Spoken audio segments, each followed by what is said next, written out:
How's it going, guys? My name is Jonah and welcome to Just DIY. Today we have a really cool $800 build guide for you all. I'm going to talk about all the parts here in just a second, but essentially I wanted to do a really nice white aesthetic build behind this whole thing, and I actually primarily planned this build on Prime Day, so we took a lot of really cool deals that were exclusive to that day and kind of put together this $800 system with a really good GPU, CPU, and a couple other really nice name brand parts. So I'm going to go over all the parts and the price I paid for each one here in a minute, but essentially I'm going to walk you guys through on the part selections and why I chose them as I'm building this PC. Let's go ahead and get into it, and I think it's gonna turn out really nicely. All right, guys, so we're gonna start off with the motherboard, actually, and what we have here is the B550MK from Gigabyte. I think I got this thing for 79 bucks. Let's see, yep, $79 on Amazon Prime, shipped, and trying to find a really cheap motherboard that had 4 RAM slots, and it doesn't have any cool like heat sinks or any covers like that, but it's budget, and for a budget build like this, I feel okay shipping out on the motherboard just a little bit as long as I keep those 4 RAM slots. And this one was actually a Prime Day deal, so I just picked it up super cheap, and you know, it'll serve just nicely in this build. If you have a little more budget to spend, you could go for a nicer motherboard with some better VRMs and just overall like a nicer aesthetic. But honestly, for AM4 white builds nowadays, I can't really find a nice motherboard option that has some white accents to it. I used to be using I think it was from Gigabyte as well. It was like a B550 Pro 4 or something like that, and it had it had some silver accents onto it, and it was really nice. But all right, and for the CPU, we have the Ryzen 5 5600X, and I also picked this up on a Prime Day deal. This one was pretty good. It was for sale for $114. So normally these things hover around $135 or so. Still a pretty good price for an AM4 chip like this. And I mean, this thing pretty much has all the things you really need. It's got 6 cores, 12 threads. It does great with entry-level GPUs, mid-range GPUs, all kinds of really nice GPUs out there. And for the price, you really can't beat it. And honestly, AM4 has tons of life left on the whole chipset, so it's really not a bad CPU to go with whenever you're looking to, you know, build a budget build. Under $1,000. Now, over $1,000, I'd definitely recommend going the Ryzen 5 7600. Here is some of my favorite RAM. This is T-Force Delta RGB RAM. It's got 32 gigs, 3600 megahertz, and it's RGB, looks really nice. And this is some of the cheapest 32 gig RAM kits you can get that's RGB on the market right now. And honestly, they look sweet. So we're gonna go ahead and install these real quick. Got our RAM installed, and we're gonna be going over to the SSD next. The SSD I chose is pretty much my absolute go-to anytime I build any PC, low end, mid-range, high end. It's gonna be the Team Group MP44L. This is a Gen 4 1TB NVMe SSD. Picked this one up for $58.99 at the time. These fluctuate between like that $60 price point to $65 depending on where NVMEs are at, but overall, this one's super nice because just a really easy pickup. It's usually always in stock, and it's usually at the bottom of the price point with still some good read and write speeds. And the last thing we're gonna be installing on this motherboard right here is the CPU cooler. Now, the 5600X does have a stock cooler here, but we're not gonna be using that because it's not white. So you can't spray paint it white, but we're going with the RGB route, which we're doing the Thermalright Assassin King 120 SE in white. It's a nice budget tower cooler that's really reliable, and it matches a lot of RGB modes. So that's the one we're going with today, and I think it's gonna look really nicely on this build, especially when you pair it with this case that's coming up.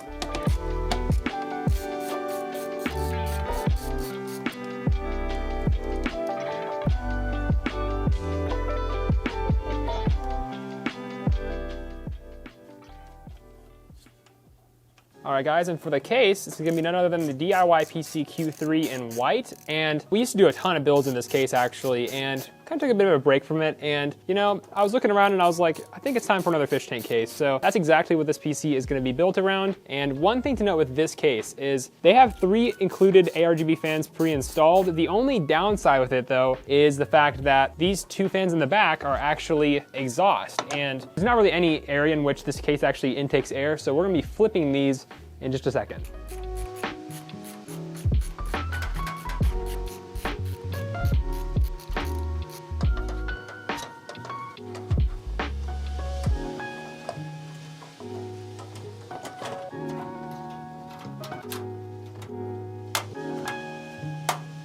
Now, one thing to note, guys, if you're following this build guide specifically, these are standoffs, and they actually include the standoff in the wrong spot. You're gonna wanna move this standoff down to the one spot below, and this allows you to screw your motherboard screw into the actual case. And if you don't move that, then chances are you will brick your motherboard because that's gonna be screwed right onto the back of the motherboard, and there's a high probability that it'll short out and then you'll fry your board. So make sure you do that. For all these micro ATX budget cases, I'm gonna say probably 6 out of 10 times they get that wrong. So just make sure you don't.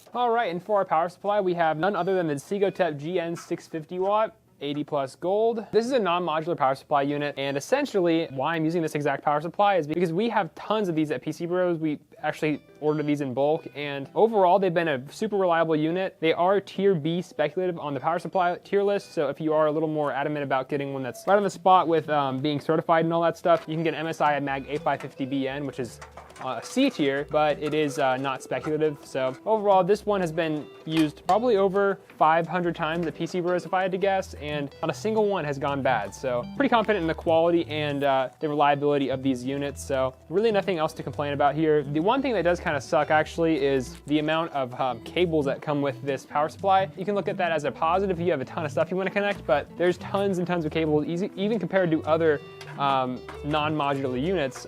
This one definitely has quite a lot of cables, which, you know, depending on your use case, can be a good thing or can be a bad thing.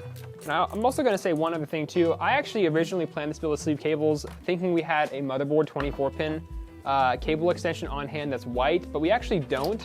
So unfortunately, I can't use any sleeve cables on this build. I could allocate, you know, another 20 bucks to the build to make that happen, but honestly, I just didn't feel like reordering them after I found out that we didn't have any. So we're just kind of leaving it without any sleeve cables this time around, but you know, it's gonna be fine because we have that black motherboard, so it's not gonna be like these black regular cables are gonna be like sticking out like a sore thumb or anything like that. So, and finally, the GPU that completes this build is the RTX 4060 from Gigabyte, and this is their Aero line of cards, which honestly is some of my favorite looking GPUs out in the market right now. And kind of like everything else on the whole theme of this whole build is I got this for a pretty good deal. Very, very similarly priced to some other more entry-level 4060s. So, you know, I said might as well get the nice one, so that's what we did. One of the main reasons why I went with the 4060 is, you know, at launch, I mean, I don't know if they were really liked or not. Comparative to the 3060, especially the 12 gig model, there really wasn't any performance gain at all. And the price difference, you might as well just have stuck with the 3060. But nowadays, now that, you know, you have better frame generation and other things like that, and DLSS is on the rise now and it's actually getting way better, these cards make more sense and they're actually dropping in price as well. So overall, it's just kind of a no-brainer to go with a 40 series GPU if they're the same price, which they are now as the 3060. So that's kind of the main reason why I went with the 4060. And honestly, you could go with an AMD GPU if you wanted to save a bit of money, but overall, a lot of people, when it comes to PC selling online, most people just want NVIDIA GPUs when they're buying GPUs online, so that's what we stuck with, and the 4060 is probably your best option when it comes to the $1,000 price point, which that's going to be where this PC is sold at. So, God, these stickers, man. All right, but yeah, this GPU just looks overall really, really nice. It's got a nice silver finish to the top, and then white, and then this cool, like, neochromatic Aero piece right here that all of them have. So we're gonna go ahead and slot that in after I take out that one piece on the side. And I did some cable management off camera, of course, as you can probably see. I'm not the best cable management, so I decided to save you all the trouble of experiencing that dumpster fire back there. But everything else that I'm decent at.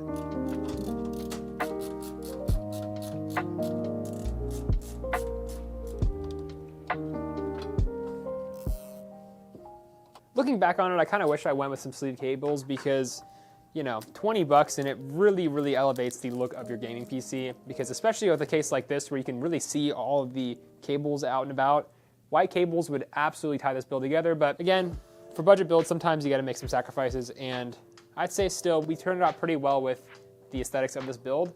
But only thing to note with this PC build is that I ended up having to use a hub for RGB because this motherboard actually has no RGB plugins at all for ARGB. So one thing to note if you are going with that motherboard, it is really cheap, but it is cheap for a reason, so just keep that in mind. And she boots up first try, so that's really good news. And overall, for 800 bucks, this looks like a pretty good deal for a nice 1080p gaming machine. It should do really well in esports and AAA titles at 1080p, and for 100,000 bucks, you can't really complain in 2024 for a nice gaming PC like this, especially with a nice GPU, which I know a lot of people will like. So I'm gonna go ahead and download some games, but overall I'm pretty happy with this one. All right guys, it's the next day actually, and before we start that montage and getting all the drivers installed and everything, Andrea actually gave me some sleeve cables. So she saw on my invoice for building this whole build that I actually had white sleeve cables that we actually didn't have any, so she ordered it on Prime Day. She actually got these for 15 bucks, so it kind of matches the whole Prime Day deal kind of video. So we're gonna go ahead and put these in now. So I'm gonna show you guys that process, and then we'll get everything installed and get some benchmarks showing for you guys.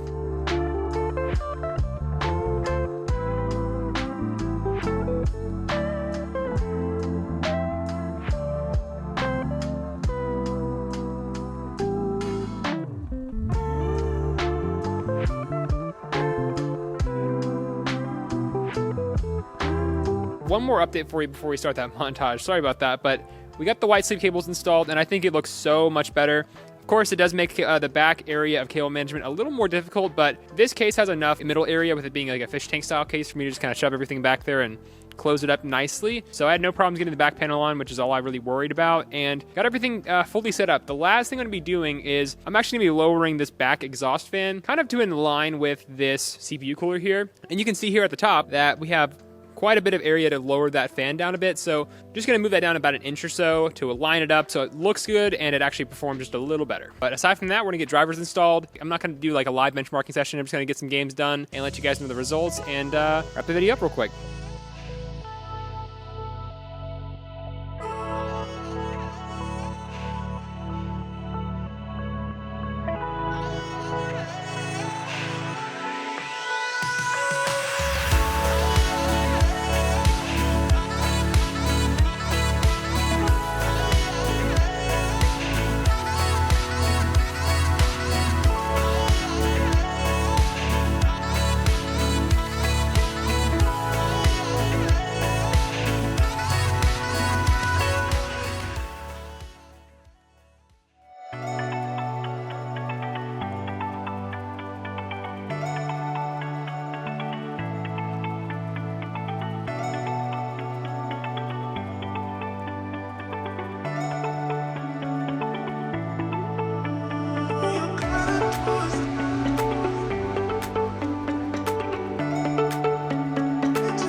Alright guys, this is going to wrap up the benchmarking section and going to wrap up this video on this $800 PC build guide. We did pretty good with this PC actually. The 5600X and 4060 make a really good pairing for a nice AM4 build under $1,000. And as far as CS2 goes, we averaged around 200 plus FPS on high setting presets in 1080p. Of course, with pretty much any game from here, I just slapped on a regular preset and just kind of went with it. So if you wanted to get more of a stable, like constant, like maybe 240 frames, you can definitely do some setting optimization and get there easily. So that's one thing to note too. And I didn't really use any upscaling tech for this one, which that's one of the big benefits with the 4060. So just keep that in mind if you wanted to, replicate this build. You could probably get some better frame rates. In the finals, the 1080p and medium settings, we averaged about 144 FPS, so not too bad for a higher end AAA title. And then in Apex Legends, we pretty much stayed capped at 144 frames per second. I don't play Apex Legends, so I'm not sure if there's like a cap I need to remove or something like that. But in the settings, I couldn't really find where I could remove that cap. But for a relatively easier to run title like Apex, you should definitely be able to run more than 144 frames with this setup here. We averaged that on high settings too. I didn't have any more dips below 144, so again, I think it was just a cap of some weird sort on Apex, so even then, it still ran pretty smooth and I was happy with that result. This combo is awesome. I really don't think you can have any complaints with this setup whenever it comes to a sub $1,000 build, so that's gonna wrap this video, guys. Thanks so much for watching to the end if you all did, and let me know if you all wanna see any more builds that I end up doing on the channel here, because I do plan lots of builds for PC Bros, and we always end up selling them, but this is definitely the first one that I've kind of put together myself, benchmarked and reviewed, and gone over the process for why I selected all the parts. So thanks again for watching if you all did, and we'll see you in the next one. Peace.